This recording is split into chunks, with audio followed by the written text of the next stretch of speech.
Good evening, everyone, and welcome to another live episode here at the BC WrestlePod YouTube Twitch Podcasting Network. And welcome to Six Sided Scholars, your TNA PLEV review show here on the BC WrestlePod channel. I am your host, Mikey, and I am going to be solo leveling it this evening as my other two co hosts unfortunately could not be able to make it this evening. But I am here, so I'm going to do my best to, you know, give my thoughts and feelings about TNA's Rebellion, which is what we're going to be reviewing here tonight. So before I get into all of that, just to give you a little bit of preview, I will be talking about TNA Rebellion, which took place in Los Angeles this past Sunday. And then I will briefly touch upon the live rendition of TNA this week that happened last night on May 1st from Irvine, California. But before I get into all of that, like I said before, my co hosts Will and JT could not be here this evening. So hopefully those boys will be able to join me next week and we can have the full panel back again. But before I get into the review tonight, if you are watching, thank you so much for tuning in. And thank you for being here. I know it is late for most folks in the States and across the world. So thank you for tuning in. But if you like what you see on the screen, or even if you don't, that is totally okay. We want to hear your comments and your feedback regardless. So make sure you can leave a comment below in the YouTubes, the Twitchdom, or if you want to see something a little bit more, then you could definitely check out our social medias at BC WrestlePod, where you can see show clips, report cards for everything that we do, as well as some breaking news kind of stuff. So at the time of this recording, we are in the midst of the weekly releases from certain big promotions that will not be mentioned. And we're going to save my thoughts and feelings until Sunday with the WWE crew talking a little bit about that before we review Raw and SmackDown. But let's just jump into it. So, TNA Rebellion took place at the Gallon Center at the USC campus from Los Angeles, California, Sunday, April 27th, 2025. I was very lucky enough to be in the building for this one. I was so excited. This is my first TNA show ever. And the fact that it is one of the big four pay-per-views for TNA is fantastic. So, without further ado, let's just jump into it. I'm ripping my Leon Slater shirt tonight. So I'm excited to talk about Rebellion. So let's just jump straight in because we're going to talk about the pre-show because we had two matches on there. The first match was a 6-woman tag team match, which saw the team of Zaya Brookside, Liang Li, and Rosemary taking on the team of Fatal Influence from NXT. So that is Fallon Henley, JC Jane, and Jasmine Nix. So at this point, since this was on the countdown show, at this point, people were still filing in when this match happened, but dang, was this a really solid way to start out the pre-show. I thought Fatal Influence looked great as a unit. They do very well to play these kind of heelish characters with comedy chops, especially when it came to their interactions with Rosemary. And I have to say, I think Zaya Brookside, Liang Li, and Rosemary were a very great team as well. This was a good back and forth between all 6 women, but towards the tail end, Rosemary tried to get Zaya Brookside to use the brass knuckles to win. Zaya Brookside would not allow herself to do so, and unfortunately, it did cost her the match as Fatal Influence would use the momentary hesitation from Zaya of using the brass knuckles to take advantage to hit their finisher and to pick up the win for them. After the match, Rosemary is visibly upset at Zaya Brookside, and who knows? We will see where this story or feud progresses, but I thought this was a good 6 knockout, 6-woman tag team match, and this is a strong way to start out the countdown show. And the only thing left to discuss on the countdown show was the second match we got, which was the Walk with Elijah Open Challenge. So Elijah, leading into TNA Rebellion, said that he would host an open challenge for anybody to answer. So we got a little bit of a concert to begin with Elijah, where he did a song talking about the area which we were in. So the LA culture, the LA Fires, all that good stuff, the sports teams, you name it. And so when Elijah was done with his concert, he had the open challenge, which was answered by none only TMDK's. Yes, you heard me say that correctly. TMDK, Zack Sabre Jr.'s faction from New Japan in the form of Shane Hayes coming in to, answer the open challenge for Elijah. I never realized how strong Elijah is and how big he is until I saw him wrestle. Shane Hayes throwing that New Japan strong style of wrestling at Elijah was interesting to watch, but it was really fun to watch Elijah be able to work and counter with that as well. So it was so much fun to do and to watch this. So this was a good back and forth, but ultimately Elijah did pick up the victory. And this was a fun countdown show. We had the two matches. We had, the panel coming out to talk about, all the matches that were happening on the main card. And that panel included Gia Miller, Tommy Dreamer, Sirius XM's Busted Open host, Dave LaGreca, and Los Angeles' own O'Shea Jackson Jr., which I did not have on my bingo card, but it was fantastic to watch anyways. But we got through the hour of the countdown, which was free to watch, and then we could jump straight into the main card. We kicked off the main card of Rebellion with this Ultimate X match for the TNA X Division Championship. It saw the champion Moose defend his title against Matt Cardona, Leon Slater, El Hijo del Vikingo, Casey Navarro, and Sidney Akeem. I'm going to be completely honest. This ended up being in my top 3 matches of the night. I thought everyone did a fantastic job. Everyone got their spots in, but especially my 2 favorite moments came in the form of Vikingo basically doing a Canadian destroyer on the ring apron. So I was like, oh my gosh, they're going to be bruised in the morning. But then, of course, Leon Slater being the youngest in charge and just defying all laws of physics, gravity, and safety, climbed to the very top of the metal pole and did a 450 swanton bomb off that thing into the other wrestlers down below. It was very gnarly to watch, especially because nobody caught him correctly and Leon just bounced off the mat on the floor, which was very scary to watch, but glad to see that he is okay. We get a couple more back and forth moments, and then the final stretch of this match, Leon Slater gets the championship. I'm super excited. I'm rooting for Leon to win this. I've been wanting him to be X Division champion for a very long time. He falls to the floor where, unfortunately, Moose does spear him, knocking the championship out of his hand, which would allow Moose to grab the championship, and your winner and still TNA X Division champion, Moose.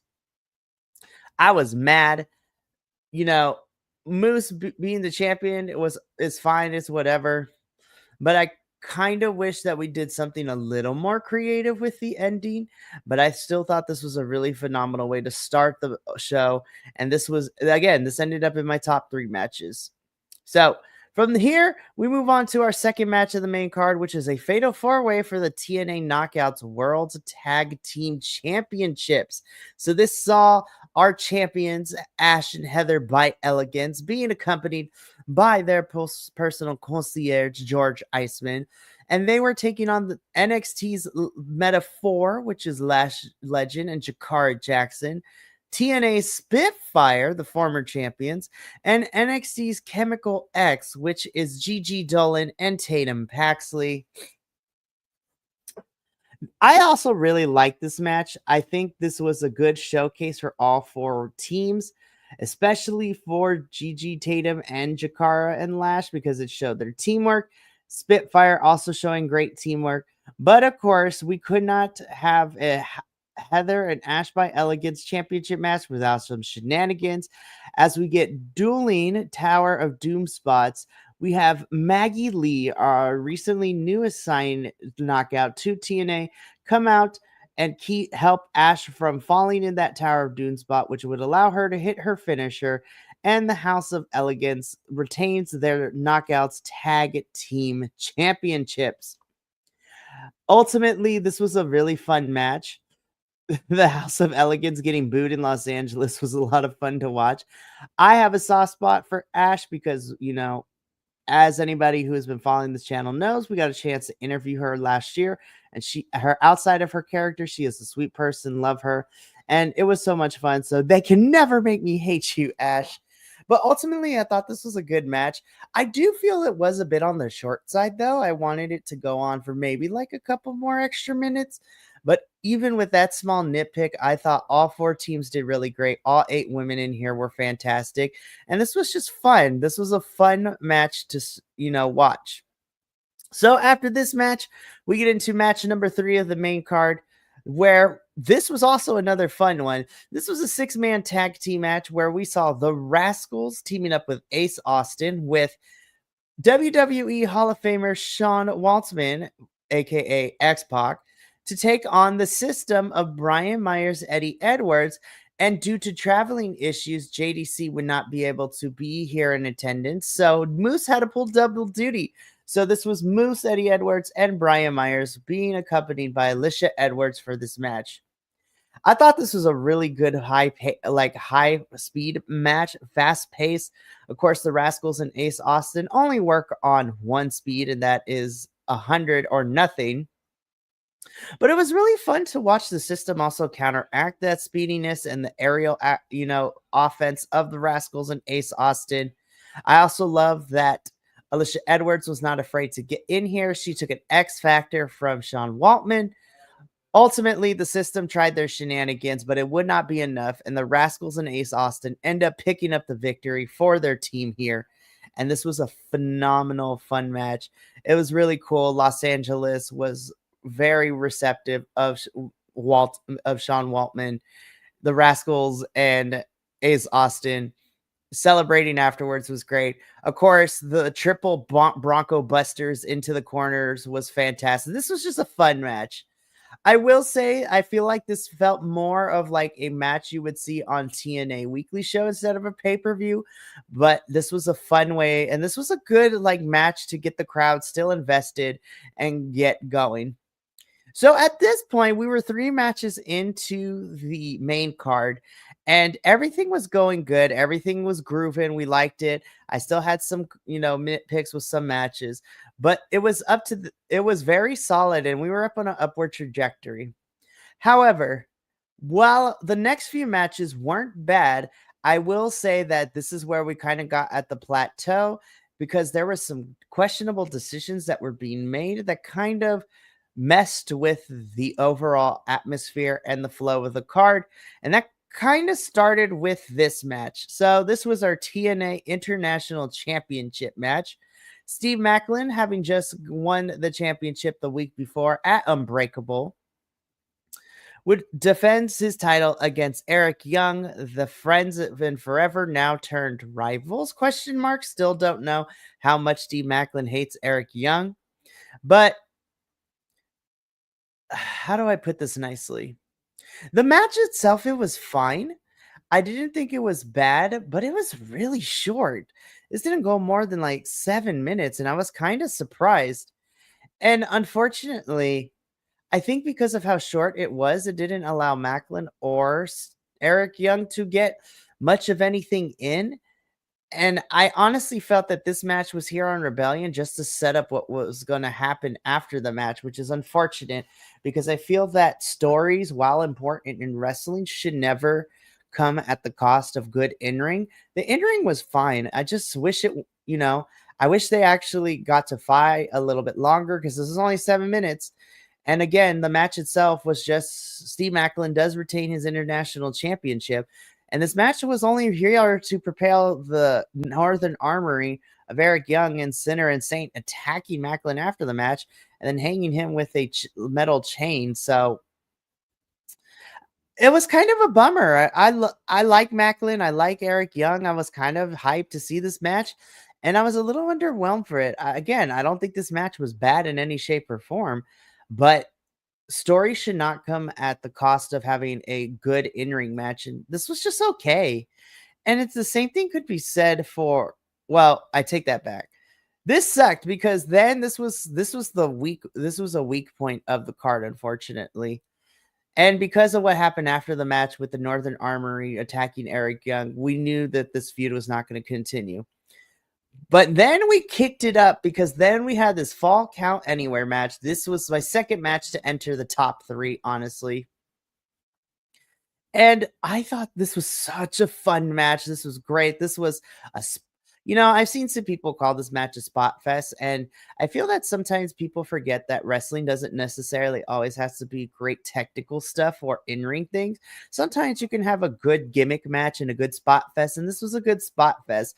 So this was a Falls Count Anywhere match, Mike Santana versus Mustafa Ali. To be honest, this was probably my number 1 match of the whole entire night. So the Ultimate X, this match, and honestly, the 6 knockout pre-show match was probably my 3 favorite matches of the whole entire night. So, but we have a Falls Count Anywhere match. These two have been feuding since the beginning of the year, and this is the final match that these two were going to have. When you talk about a Falls Count Anywhere match, they went everywhere. They went into the crowd. They used this ring announcement. There were tables, chairs, the steel steps, and everybody got a piece of the action. You know, Ali got attacked. The Great Hands got attacked. Tasha Steelz, Mike Santana putting her through a table was nuts to watch. And it got a little bloody, but not too crazy. This was a great match. This Falls Count Anywhere match was fantastic. This ended up being my favorite match of the whole entire show. And Mike Santana walks out as the winner here and putting to bed for now in this current chapter between Mike Santana and Mustafa Ali. This feud is over for now. This was a fantastic match. And honestly, it was really great. Everybody did their job. There was a lot of fun moments. There's a lot of craziness that happened. This Falls Count Anywhere match between Mike and Mustafa Ali was fantastic. Was my favorite match of the whole entire card. Okay, so let's just rip off the Band-Aid for this one.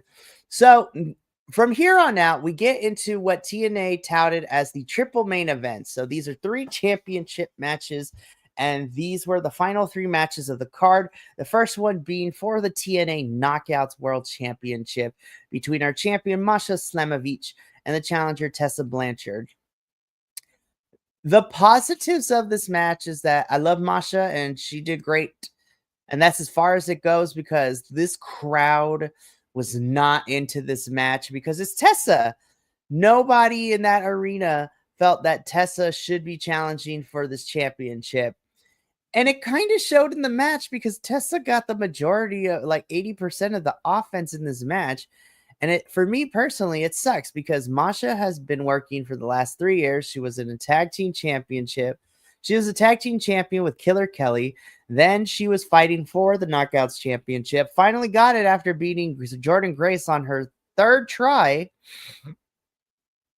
So that was really fun. But then to have Tessa come in and kind of poo-poo all over it and feel like that she needs to have the spotlight really soured me on this match. And this was just not a great match because the audience didn't care. Tessa wasn't really doing much selling for Masha. And while I am happy that Masha wins and she retained her championship, to me, this was my least favorite match of the night. And it's not because of anything Masha did.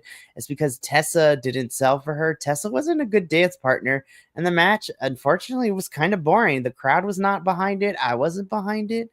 And it kind of sucks because all of Masha's hard work for the last 3 weeks to be built up to this point got taken away in a 15-minute match. So we're going to talk about Tessa when we get to this week's episode because I don't like the direction we're going with because it seems she might get a more prominent role. And TNA still needs to figure out how they're going to address it because us wrestling fans, we don't forget. And we have yet to get anything from Tessa to address and take accountability for her actions last time she was in TNA. So I don't want to see Tessa and Masha fight anytime soon, but it seems we might be getting it, sooner than I think. So time will tell to see if these two cross paths, but I was not here for this match. Again, it's not anything Masha. I just wish she was given a different opponent because then we would have cared more. The audience in Los Angeles would have cared more. And unfortunately, I have to kind of say the same thing about the TNA World Tag Team Championship match. The match was fine. It was okay. The Nemeths win, and that wasn't my biggest problem. But again, I felt like we cut some time from this match, and I don't know why. This, again, felt like a main event for a TNA episode more than a tag team championship pay-per-view match. Of course, the Hardys were a hometown favorite. The crowd was behind the Hardys. I love the Hardys. I love the Nemeths being heels. And through shenanigans, Nick and Ryan Nemeth do walk out as the TNA World Tag Team Champions, bringing the Hardys' 198-day title reign to an end. Yeah, this match was okay. A lot of it got cut. For some reason, there was a couple of missed spots and miscues, which wasn't necessarily a deal breaker for me, but I kind of expected more. Now, on the one hand, I understand the Hardys are not in their primes anymore. They are at a certain age, and I get that. But I feel that the choreography, so to speak, of the match itself and the spots that they picked to highlight weren't necessarily some of the better choices. So we will be dealing with Nick and Ryan as champions for the foreseeable future, so we'll see how long their title reign goes. So now, we get into our main event of TNA Rebellion, which is this triple threat for the TNA World Championship. Joe Hendry, our champion, defending his title against both Frankie Kazarian, who's only in this match because he cashed in his shot trophy, and then NXT's All Ego Ethan Page. Now, I will say this was the better of the three triple main event matches, but not by much. I can't believe I'm going to say this. I love Joe with all my heart, but I think Ethan kind of carried a lot of this match, and that's a testament to how good All Ego is. Frankie Kazarian took some gnarly spots, and he had some moments where I was like, oh yeah, if we focus on Frankie's wrestling, it's great. I still don't like his character, but his wrestling is great. Now, Joe Hendry does pick up the victory here by pinning All Ego Ethan Page, which made me a little sad because I like Ethan. But Frankie Kazarian no longer has the Call Your Shot trophy, so that is done and over with, so that's good. All Ego is going to still looking to feud with Ricky Saints in NXT for the North American Championship.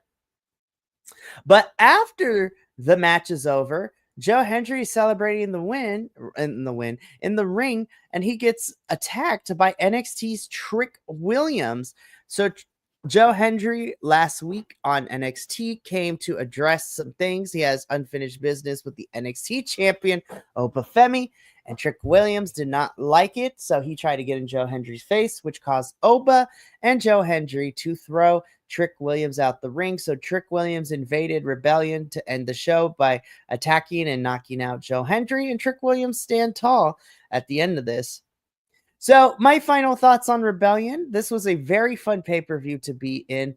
Unfortunately, because of some of my minor nitpicks, like the timing of matches, the international championship match being sacrificed just to propel the story, and my least favorite match of the whole entire night being Masha versus Tessa not being good and the crowd not being invested, I gave TNA Rebellion a B, which is still a pretty solid score. I just really wish that had Masha had a different opponent, I think I probably would have bumped it up to a B+. In person was great. Me and Mama Lou Willow had a great time. But yeah, it's because of those minor nitpicks that I have. I can't give TNA Rebellion higher than a B. Still pretty solid, but some parts needed to be fixed, and it was kind of unfortunate. But I still had a blast. I definitely want to go see another TNA show or a TNA pay-per-view. Should it ever come to the West Coast in Southern California again, I'm so here for it. So now that we are done with Rebellion, let's quickly get into and briefly touch upon this past week's episode of TNA, which aired last night, Thursday, May 1st. So there's a lot of slides. I'm not going to spend too much time talking about it, but this episode of TNA as a whole felt like a lot of setup for what's to come for the next pay-per-view, but also what we're probably going to get for the summer season of TNA, which is going to be an interesting journey. So we kick things off with TNA. Joe Hendry in the ring addressing Trick Williams' attack, calls out Trick. Trick is on the screen telling him that he has to prepare for the 25-man battle royale to earn a number one contender match against Obafemi at NXT's Battleground pay-per-view over Memorial Day weekend. So he's not in the building. So Joe Hendry then says that he will get his payback on Trick at some point, but for tonight he's going to be teaming up with the Hardys in the main event against the Nemeth brothers and Frankie Kazarian. We get a backstage segment with Sami Callihan and Mance Warner as they kind of come to terms with them being done for now. Like, they still don't like each other, but they can respect each other after the match they pulled off at the barbed wire massacre match at TNA's Unbreakable. And so they shake hands. They are done for now. This has been a fun feud for the last couple months. Hopefully this does not mean that Mance and Steph DeLander are not going to be in TNA anymore, because they are great. And I'm hoping that Sami gets to do something. But this was a fun backstage segment. Both of them showed their, respect towards each other, and that this feud is done for now. We get into our first match of the evening. Mike Santana takes on a local talent. Mike Santana wins. The most important thing to come out of this is not the match itself, but the promo Mike cut afterwards. Mike says that, now that he's done with Ali, he's back and being focused to what matters and getting some championship gold. So he calls out Joe Hendry to let him know that he respects Joe, but he's coming for that title and he's got next. I would love more than anything to see Mike Santana become a TNA World Champion this year. I don't think it's going to happen during the summer season, but I think probably in the fall, more likely, and I'm here for it. So I'm here for Mike Santana versus Joe whenever we get that match. It should be good. We think we're getting a promo from Steve Macklin, but then he gets attacked by the Northern Armory again. And so they lay him out. And then when we come back from commercial backstage, Steve Macklin wants Eric Young. So these two will be fighting once again next week. So we're continuing this build. We're continuing this storyline. So I'm excited. I don't think Macklin's losing this championship anytime soon, because if he does, then I'll be like, why did we have it? But who knows? We then get a very awesome TNA X Division match. And you know what? Shout out to TNA for continuing to have continuity. So this is Zachary Wentz's rematch from when he lost the championship at Victory Road last year in September. So this is a match months in the making. And we finally have Zach's rematch against Moose for the TNA X Division Championship. This is probably, this was my second favorite match of the night. Zachary Wentz is a talent that feels like doesn't get discussed a lot, and how good his offense is. And Moose being Moose is fantastic. Moose does retain his TNA X Division Championship, and that is the end of the road for Zach getting his rematch. And so Moose, we'll see who his next challengers are, but this was a great match. I loved it. I don't know where we're going with Ali next, but I love this defeatist, disheveled Mustafa Ali. He is just so broken after losing to Mike Santana. Gia Miller tries to get a word with Ali. Ali just brushes her off. One of the great hands answers says, we're going to make this. He's going to move forward, all that good stuff. So I'm excited to see where disheveled and depressed Ali goes, because it could be a fun story to tell. Oh, my little heart. Cody Deaner comes out at midnight on May 1st. His TNA contract comes to the end, so he comes out to say goodbye and to thank the TNA fans for all the years of him being here.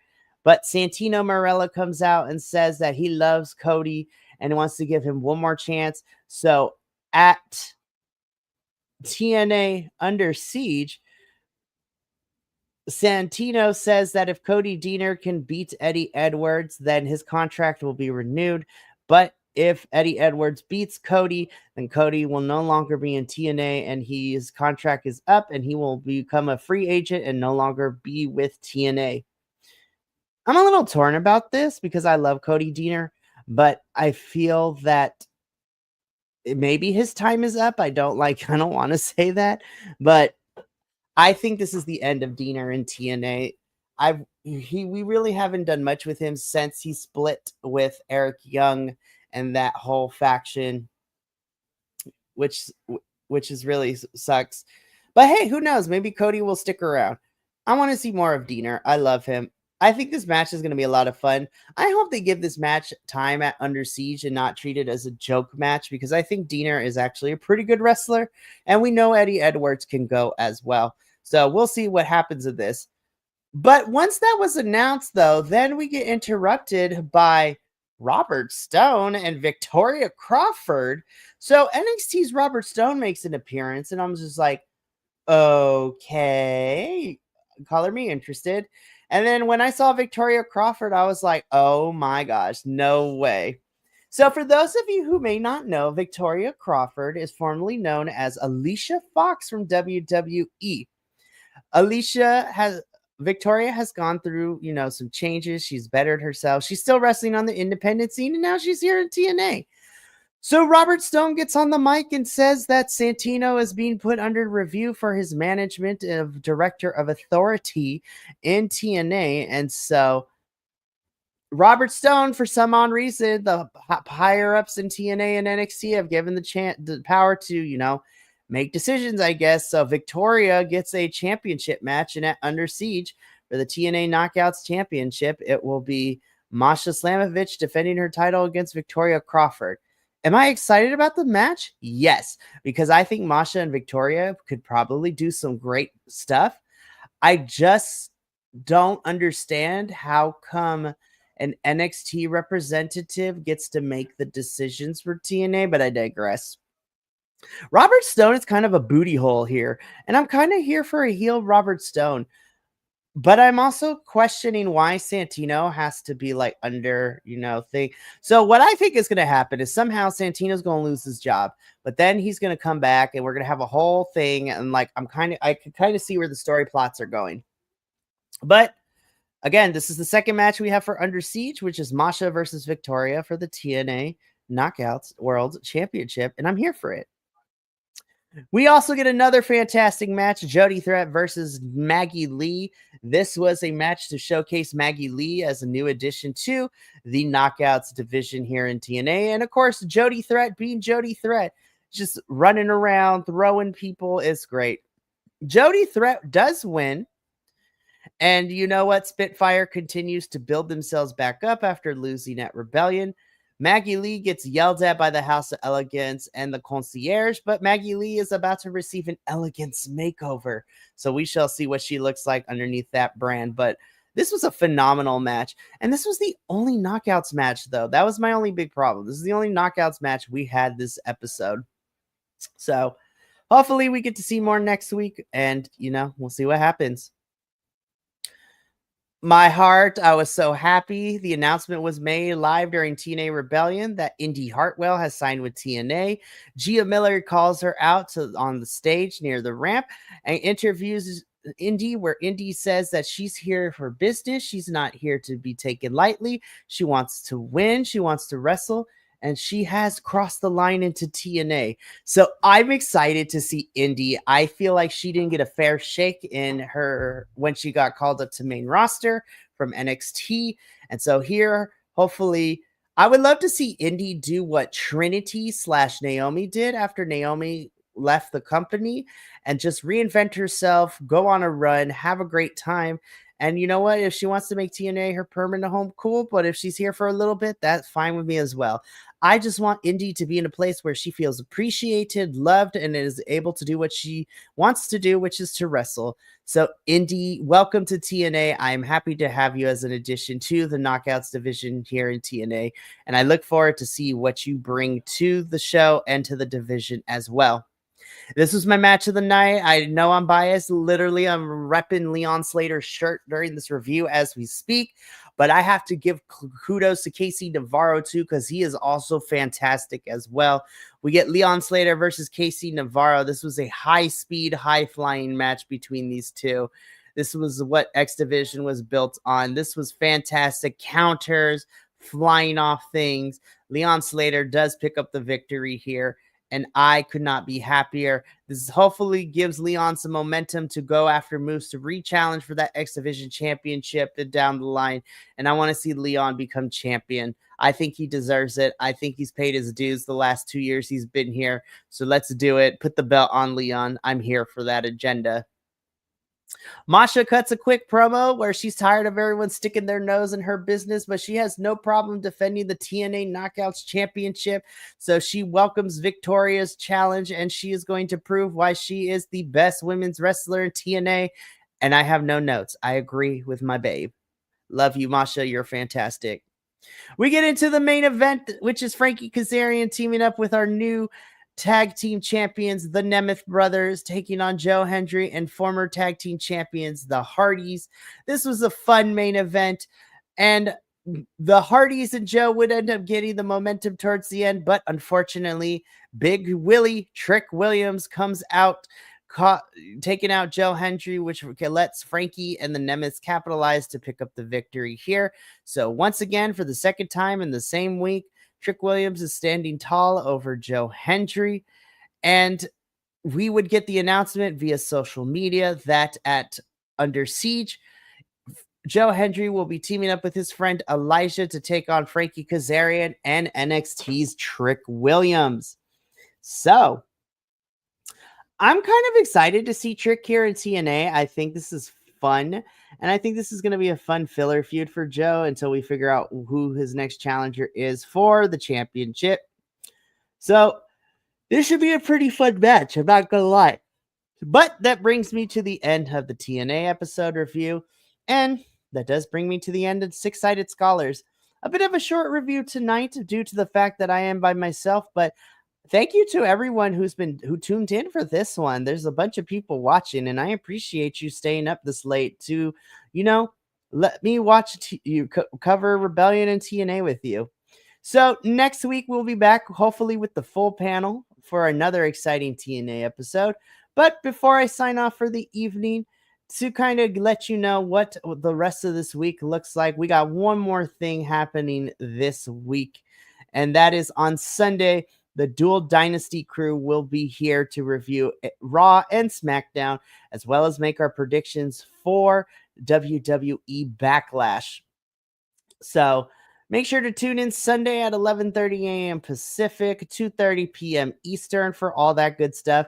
And then make sure you stick around to the social medias to see what we got in store for this upcoming week. We got a lot of reviews coming for some pay-per-views, some weekly shows. It's going to be great. But that is going to be it here for me at Six-Sided Scholars. I want to thank everybody that tuned in this evening. And if you're watching the replay and you made it to the end, thank you so much. We appreciate all of you who tune in to watch our little wrestling show. But for myself, Will, JT, and the rest of the BC WrestlePod family, remember, take care of yourself, love one another, stay Bi-Conic, and more importantly than anything, you always deserve to finish your story. We'll catch you Sunday for the WWE review. But until then, sayonara, adios, and take care of yourself tonight. Love yourself, and we'll see you later.